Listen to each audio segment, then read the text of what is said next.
आसंतु आमे घरे प्रस्तुत करिबा खीरी स्वादटा लागिबो पूरा पूरी भोजी परी किंतु प्रस्तुति प्रणाली अति सहज बहुत कम समय आमे प्रस्तुत करिबा खीरी बिना मिल्क मेड रे भी खीरी पूरा पूरी मलईदार होगी प्रस्तुत हम तेबे देखंतु आमे एठी नैचु 2 लिटर क्षीर ताकू कम जाल रे बसई दबा चुली रे आउ एठी आमे नैचु 2 मुठा खीरी चाउल बेसी चाउल बिल्कुल नेबेनी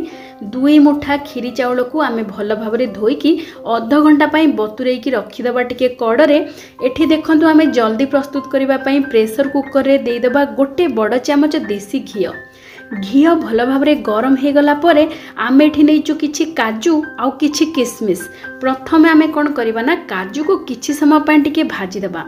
काजू टिके जेतेबेले देखिबे बादामी रंग हे जिवो तापरे किसमिस पकेबे सेथि पय प्रथमे कोन करिवे ना 30 सेकेंड पय काजू को टिके भाजी देबे पूरा पूरी कम जाल रे भाजिबे तापरे जेतेबेले देखिबे काजू टिके भाजी ही गला तापरे किसमिस पकेबे आ किसमिस पकई सारिबा परे मात्र आउ 30 रु 40 सेकेंड पय टिके भाजी देबे जेतेबेले देखिबे किसमिस पूरा पूरी फुली जीवो सेई पर्यंत आपण माने भाजिबे एमिति देखंतु काजू आ किसमिस एठी भल भाबरे भाजी ही गलानी एबे आमे काजू आ किसमिस को बाहर कर दबा गोटे थाली को तापरे आमे सेई प्रेशर कुकर रे प्रस्तुत करबा खीरी बहुत शीघ्र प्रस्तुत हे जिवो आपण माने हांडी रे प्रस्तुत कले टिके समय लागिवो किंतु प्रेशर कुकर रे जदी प्रस्तुत करबे बहुत जल्दी प्रस्तुत हे जिवो एबे देखंतु आमे जो गोटे बड़ चामच देसी घी नै कि भाजी थिले आ अल्प टिके घी बळीची सेथिरे आउ 2 बड़ चामच देसी घी दे दबा आ घी भल भाबरे गरम हे गला परे आमे एठी नैचु 2 बड़ चामच चीनी को पके कि पूरा पूरी कम जाल रे रखिबे चीनी भल भाबरे जेते बडे तरली की टिके देखिबे नाली रंग हे जिवो और टिके टिके फेण बाहरिबो बेसी भी पोड़ीबेनी नहले पिता लागिबो खीरी एथि प्रति निश्चय ध्यान देबे टिके टिके जेते बडे देखिबे फेण बाहरु जे संगे संगे आपण माने कोन करिवे ना आमे जो चाउल को धोई की रखिथिले खीरी चाउल से चाउल को एठी पके देबे आ चाउल रे जेमिति बेसी पानी अंश नथिबो पानी को निगिडे की एठी पके देबे आ मात्र 2 मिनिट पई कम जाल रे भाजिबे तापरे भल बास्ना पई 5-6 गुजराती रो चोपा देबे आउ ए 5-6 गुजराती रो मंजी को रखिथिबे खीरी हो सारिबा परे गुंड करिकी आमे खीरी रे पकेबा जहार की स्वाद और बास्ना खूब जबरदस्त रहिबो एबे देखंतु 2 मिनिट आमे चाउल को भल भाबरे घी सहित भाजी सारिबा परे अल्प टिके दे दबा लूण निश्चय पकेबे मीठा जिंस रे लूण टिके पकेले तार स्वाद बहुत बढ़िया रहे तापरे दे दबा पानी आपण माने बेसी भी अधिक देबेनी चाउल को देखिकी देबे माने जेतिकी चाउल नैथिबे तार 3 गुण पानी एठी दे देबे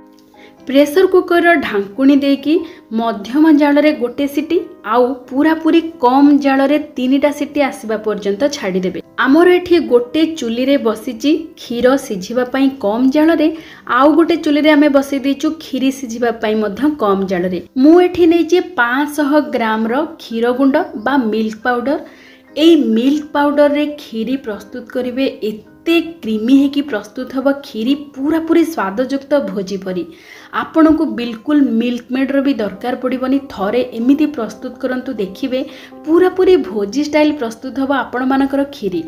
एबे आमे कोन करबा ना क्षीर गुंड रे जो आमे क्षीर को सिझौथिले कम जाल रे सेही हल्का गरम क्षीर मिसई दबा क्षीर गुंड रे 500 ग्राम क्षीर गुंड रे आपण माने 200 मिलीलीटर क्षीर को एमिति गोळे की रखि देबे एई मात्र 2टी सामग्री आपण मानकर खीरी को पूरा पूरी मलईदार करके प्रस्तुत करिवो आपण माने विश्वास करंतु थरे एमिति प्रस्तुत करंतु देखिबे स्वादटा पूरा पूरी जबरदस्त ही रहिबो एठी देखंतु खीरी चाउल भल भाबरे सिझी जाईची जेहेतु आमे खीरी करिबा पूर्वरु अध घंटे चाउल को बतुरेई थिले ता परे ताकू सिझेई थिले सेति पई चाउल पूरा पूरी नरम हेकी सिझी जाईची एबे आमे प्रेशर कुकर भितरे चाउल को भल भाबरे टिके ताकू घांटी दबा जहा फल रे कि चाउल पूरा पूरी मिसी जीव नरम हेकी एबे देखंतु क्षीर मध्य भल भाबरे एठी फुटिलाणी क्षीर जते बेले भल भाबरे फुटी जीव तापरे आमे कोन करबा ना जो सिझा चाउल हमरो खीरी चाउल ताकू भल रे आमे घांटी देजे ताकू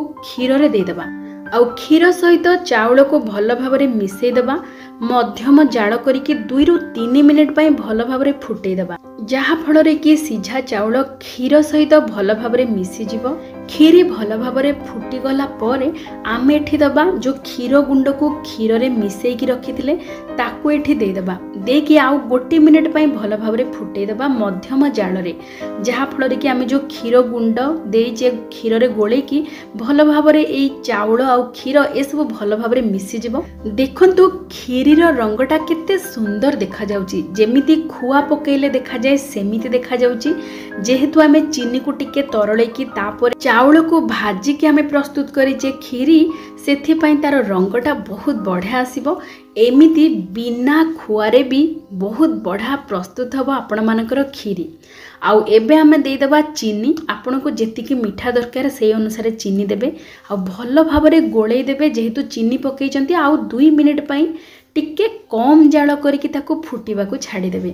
ଏବେ ଦେଖନ୍ତୁ କେତେ ସୁନ୍ଦର ଦେଖାଯାଉଛି, ପୁରାପୁରି ମଲେଇଦାର ରାବିଡ଼ି ପରି କ୍ଷୀରି। ଭୋଜିରେ ଯେତେବେଳେ କ୍ଷୀରି ପ୍ରସ୍ତୁତ କରାଯାଏ ମିଲ୍କ ମେଡ୍ ଖୁଆ ଏସବୁର ବ୍ୟବହାର ନିଶ୍ଚୟ କରାଯାଏ, କିନ୍ତୁ ଆପଣମାନେ ବିନା ଖୁଆ ବିନା ମିଲ୍କ ମେଡ୍ରେ ବି ପୁରାପୁରି ସ୍ୱାଦଯୁକ୍ତ ପୁରା ଭୋଜି ପରି ସ୍ୱାଦରେ କ୍ଷୀରି ଘରେ ପ୍ରସ୍ତୁତ କରିପାରିବେ ଏଇ ଶୈଳୀରେ। ଏବେ ଆମେ ଯେଉଁ କାଜୁ ଆଉ କିସମିସକୁ ଭାଜିକି ରଖିଥିଲେ ଏଇଠି ଦେଇଦେବା, ଆଉ ଜାଳକୁ ପୁରା ବନ୍ଦ କରିଦେବା। ଦେଖନ୍ତୁ ଆମର ପ୍ରସ୍ତୁତ ହେଇଯାଇଛି ଜବରଦସ୍ତ କ୍ଷୀରି। ଆଉ କ୍ଷୀରିରେ ଭଲ ବାସ୍ନା ପାଇଁ ଆମେ ଯେଉଁ 6-7ଟି ଗୁଜୁରାତିର ଚୋପା ପ୍ରଥମେ ଦେଇଥିଲେ ସେଇ ଗୁଜୁରାତିର ମଞ୍ଜି ସବୁକୁ ଆମେ ଏଠି ଦେଇଦେବା, ଆଉ ତାକୁ ଭଲ ଭାବରେ ଗୁଣ୍ଡ କରିଦେବା। ଏଇ ଗୁଜୁରାତିର ଗୁଣ୍ଡକୁ କ୍ଷୀରିରେ ଦେଇଦେବା। ଏବେ ଆମର ପ୍ରସ୍ତୁତ ହେଇଯାଇଛି ବିନା ଖୁଆ ବିନା ମିଲ୍କ ମେଡ୍ରେ ସୁବାସିତ ସ୍ୱାଦଯୁକ୍ତ କ୍ଷୀରି। ଥରେ ଏମିତି ଆପଣମାନେ ଘରେ ବନାନ୍ତୁ, ଲାଗିବ ପୁରାପୁରି ଭୋଜି ପରି। ଆଜିର ପ୍ରସ୍ତୁତିଟି ଆପଣମାନଙ୍କୁ କେମିତି ଲାଗିଛି ନିଶ୍ଚୟ ଜଣେଇବେ। ତେବେ ଆଜି ପାଇଁ ଏତିକି। ଜୟ ଜୟ ଜଗନ୍ନାଥ।